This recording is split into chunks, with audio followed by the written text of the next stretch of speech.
Hello, and welcome to Introduction to Psychology. This presentation will be covering the topic of emotion.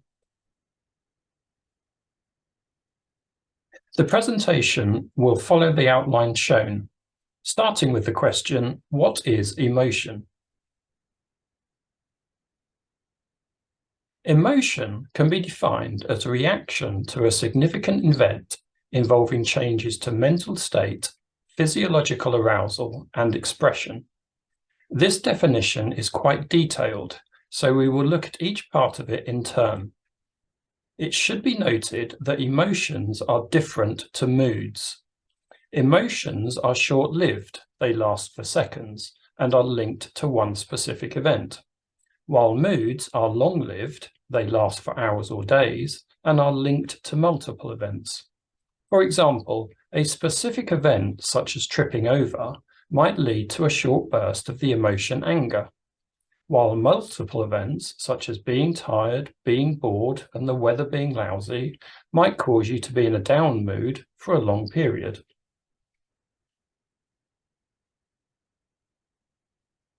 The first part of the definition states that emotion is a reaction to a significant event. A significant event is any event that could have important consequences for you. Some events are quickly and automatically identified as being significant. Innate fears are quickly and automatically identified as significant. We also quickly and automatically identify as significant those events that we have learned to associate with positive or negative consequences. For example, if you have been bitten by dogs in the past, you might associate dogs with pain. So when you see a dog, you immediately identify it as being dangerous. Such associations are made in the limbic association area of the temporal lobes. It should be noted that human innate fears include the fear of falling, the fear of rapidly approaching objects, and the fear of ancestral threats such as snakes, spiders, vermin, and predators.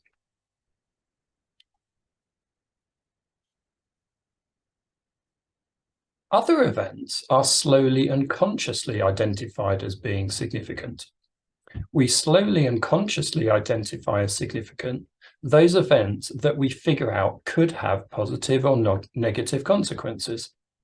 For example, if you saw a bag, you wouldn't automatically perceive it as being dangerous. However, if you saw an unattended bag in a public space and thought about it for a while, you might conclude that it could be a bomb. Such deductive reasoning takes place in the deductive reasoning area of the frontal lobes.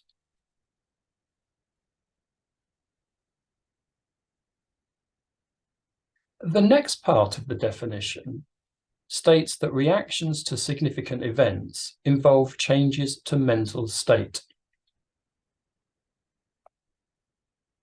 Mental state refers to people's feelings. That is, a person's mental state is their conscious awareness of whether they are happy, sad, scared, or angry, etc. People differ in emotional awareness. Emotional awareness is the ability to discern one's emotions. Some people are very good at identifying the emotions that they are currently feeling, others are less so.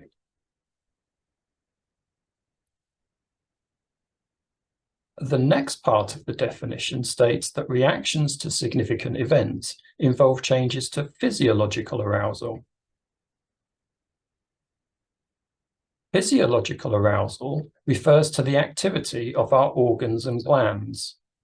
Significant events that could have negative consequences, unpleasant things, trigger the sympathetic nervous system. The sympathetic nervous system mobilizes energy, the fight or flight response. That is, it increases heart rate, increases blood pressure, increases blood flow to the muscles, and releases stored glycogen, thus increasing blood sugar levels to energize the muscles. Significant events that could have positive consequences, pleasant things, trigger the parasympathetic nervous system. The parasympathetic nervous system preserves energy. That is, it decreases heart rate, decreases blood pressure, and decreases blood flow to the muscles. It should be noted that an exception to this general rule is that events that could have highly positive consequences, for example, winning the lottery, trigger the sympathetic nervous system.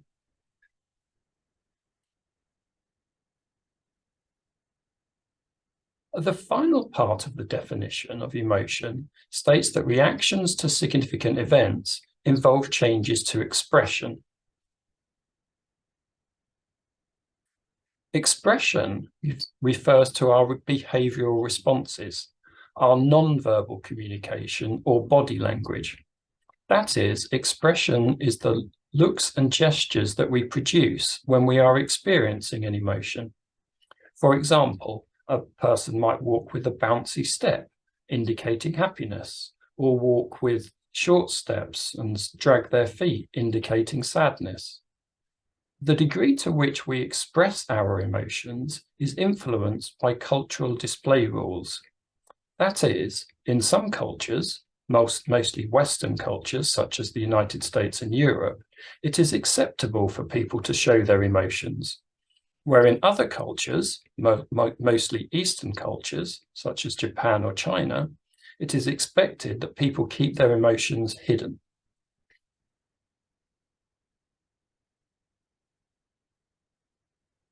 Look at the faces shown on the screen. What emotions are they expressing?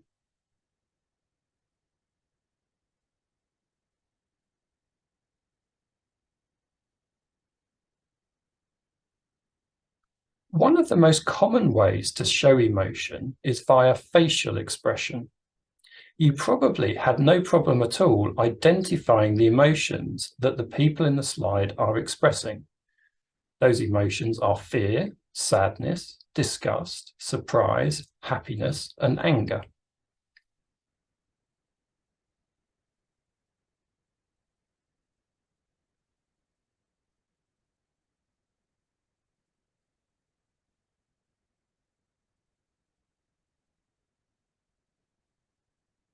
These facial expressions, fear, sadness, disgust, surprise, happiness, and anger, are the 6 universal facial expressions, identified by Ekman and Friesen in 1971.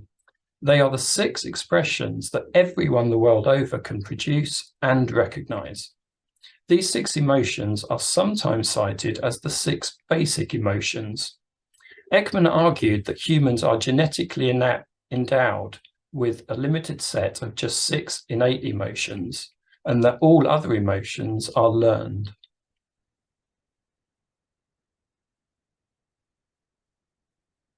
The next question to be addressed is, what are the theories of emotion?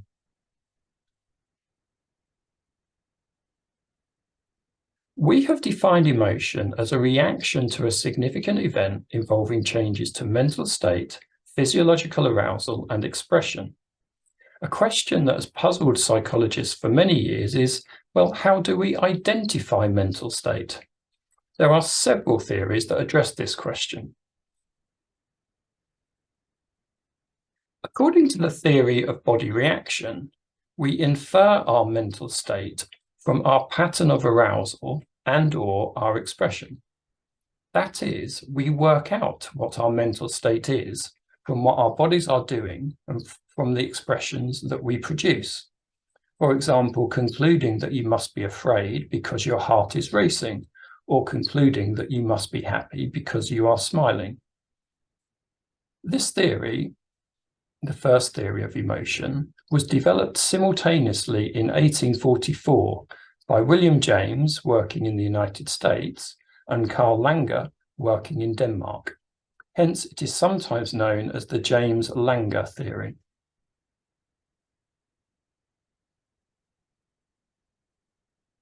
Attempt the exercise shown. What emotions are you feeling when you feel cold and have tears in your eyes?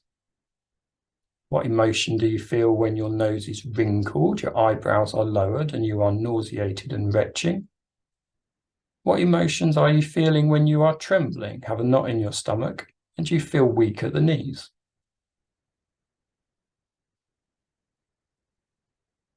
You may well have arrived at the answers shown. That is, you are either feeling sadness, disgust, or fear. This shows that people are indeed capable of identifying mental states from physical sensations. There are slight variations in physiological arousal between some emotions, allowing us to tell them apart. For example, body temperature increases with anger and decreases with sadness. You get a lump in your throat with sadness, and you get a knot in your stomach with fear.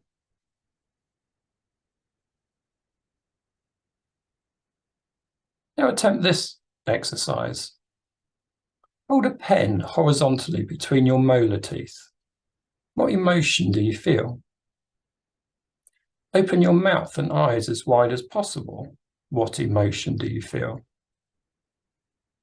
Furrow your brow, clench your jaw, and ball your fists.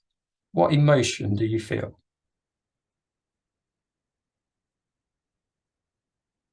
You may well have arrived at the answers shown, i.e., you might feel happiness, surprise, or anger.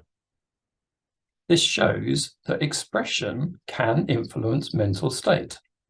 The idea that expression can influence our mental state, the idea that smiling makes you feel happy and frowning makes you feel sad, etc., is known as the bodily feedback hypothesis.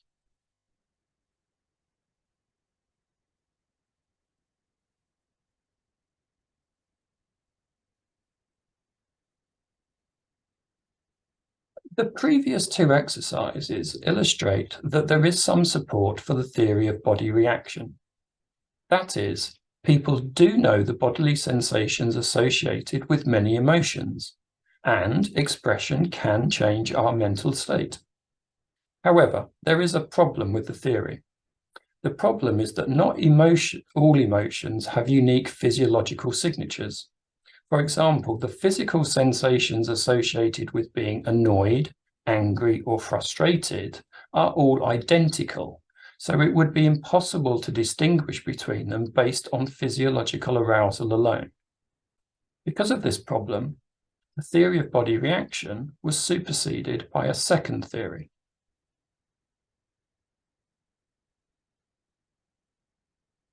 The thalamic theory of emotion was originally developed by Walter Cannon in 1927 and then expanded on by his graduate student Philip Bard in 1934. Hence, it is also known as the Cannon-Bard theory. The Cannon-Bard theory holds that arousal and mental state occur at the same time. According to Cannon and Bard, when we encounter a significant event, sensory signals are received by the thalamus. The thalamus then directs these signals to two separate areas of the brain. Signals sent to the hypothalamus activate the peripheral nervous system. They trigger either the sympathetic or the parasympathetic response, causing physiological arousal to either increase or decrease. Signals sent to the cerebral cortex allow us to interpret the information and deduce what emotion we must be feeling. Hence, we deduce our mental state simply by considering the nature of the event, and we don't consider our arousal or expression at all.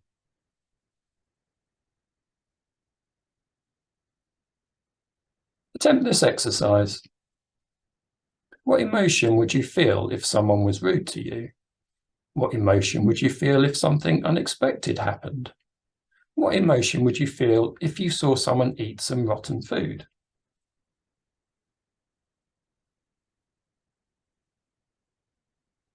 You may have arrived at the answers shown. That you would feel anger if someone was rude to you, you would feel surprised if something unexpected happened, and you would feel disgust if you saw someone eat some rotten food. This exercise illustrates support for the thalamic theory. It is perfectly possible for people to deduce their mental state from an analysis of the situation without any reference to physiological arousal at all. Indeed, This is what people with severe spinal cord injuries do all the time. They are perfectly capable of identifying whether they are happy, sad, fearful, or angry, despite not being able to feel any bodily sensations. However, there is a problem with this theory. The theory holds that physiological arousal plays no role in identifying emotions at all, and this is untrue. For example, people with spinal cord injuries find it much harder to recognize their emotions than people without spinal cord injuries. Due to this problem, other theories of emotion have emerged. One such theory is two-factor theory. Two-factor theory is based on the work carried out by Schachter and Singer in 1962. The theory holds that we ascertain our mental state by considering both our arousal and the source of that arousal.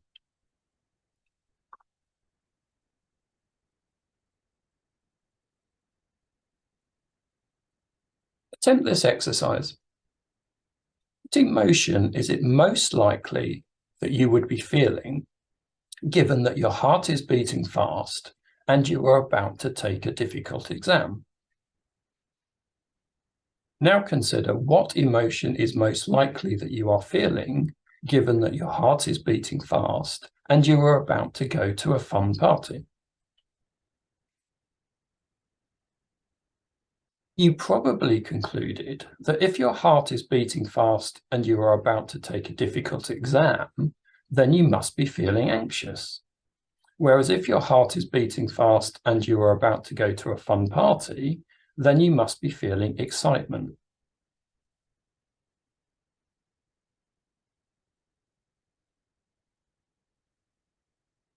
This previous exercise illustrates support for the two-factor theory. That is, people can label their emotions based on an analysis of the cause of their arousal. Indeed, interpretation of the source of arousal can change the emotion that people feel. For example, Dutton and Aaron found that men experienced fear after crossing a rickety bridge when interviewed by a male researcher, but they experienced desire after crossing the same rickety bridge when they were interviewed by a female researcher. And Dutton and Aaron concluded that participants interviewed by a male researcher were correctly attributing their raised heartbeat to having crossed the bridge, thus causing them to experience fear, while the participants interviewed by a female researcher were incorrectly attributing their raised heart rate to being sexually aroused by the woman, causing them to experience desire. Two-factor theory does a reasonable job at accounting for the recognition of emotion. However, it does have a limitation. That limitation is that people don't usually experience emotions as discrete entities. In the same way that colours exist on a spectrum, emotions don't seem to have clear borders, allowing us to separate one from another. We don't usually feel purely just one thing. We usually feel a mix of overlapping emotions.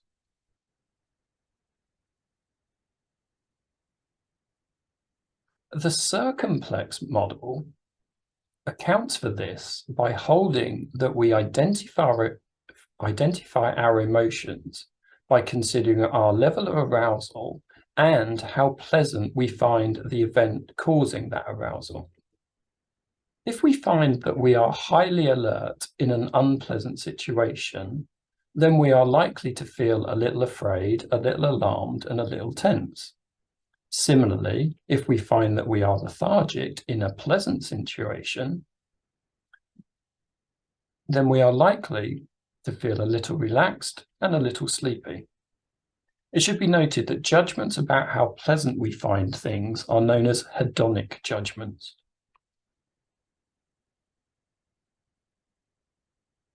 The last question to be addressed in this presentation is, what are the adaptive functions of emotions?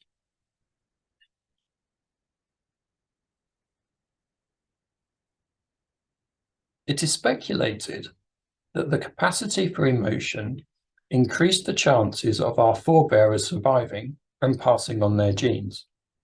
Our forebearers were early hominids such as Homo afarensis, Homo habilis, Homo erectus, and Homo neanderthal. It is speculated that emotions aided the survival of our ancestors in many ways. It is speculated that emotions aided the survival of our ancestors because they helped them to meet challenges. That is, when they encountered perilous situations, the fight or flight response gave them the energy to deal with the danger. It is speculated that emotions aided the survival of our ancestors because emotions helped them to live in social groups. Living in social groups increased our ancestors' chances of survival because it enabled them to look out for one another. However, communal living is only possible if you know what other people's wants, needs, and intentions are. Prior to the evolution of language, the only way of communicating these things was via the facial expression of emotion. For example, a happy face indicates that you are satisfied with someone, therefore increasing the chances that they will carry on behaving well.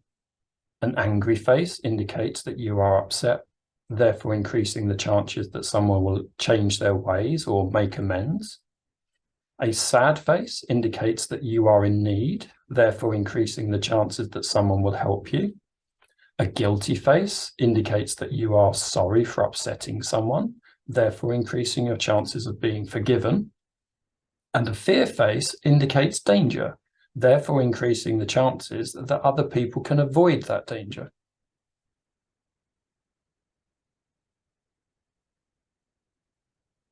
It is also speculated that emotions aided the survival of our ancestors because they helped them to notice important things. If we get aroused when seeing a stimulus, then this sensation makes it stand out from other stimuli. This then biases our attention towards it. The tendency to automatically focus on conspicuous stimuli is known as the orienting reflex. This aids survival because it allows us to concentrate on the important things around us and ignore the unimportant ones.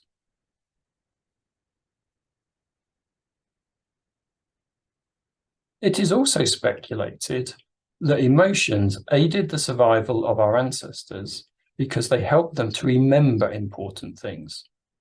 One component of the fight or flight response is the release of norepinephrine. The presence of norepinephrine helps the brain lay down stronger memory traces. Thus, if a stimuli arouses us, if it triggers the fight or flight response, then we are more likely to remember it. This aids survival because it is useful not just to notice important things, but also to remember them.